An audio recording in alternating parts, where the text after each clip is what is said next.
And the wrecking ball brings down the curtain on a Southland movie landmark. We'll be back in just a moment.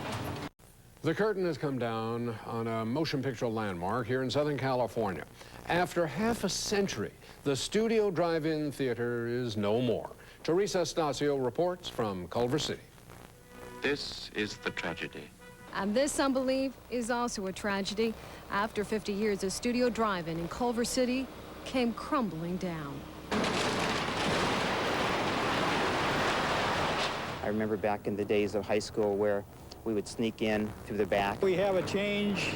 The old is going out and the new is coming in. We live right around the corner over here.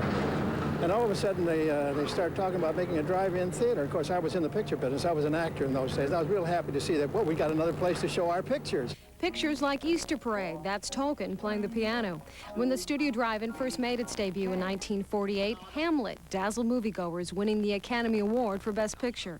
50 years later, the desire for drive-ins has dimmed. A new housing tract with a nonprofit school for the disabled will go up in its place. These days, with theaters offering air conditioning, comfortable seats, sensational sound systems, as well as great goodies, some people say that they'd rather come indoors to watch the latest movie.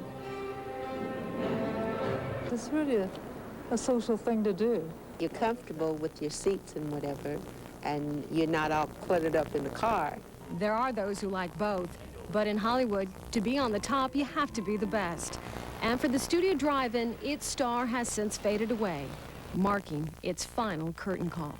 In Culver City, Teresa Stasio, KTLA News.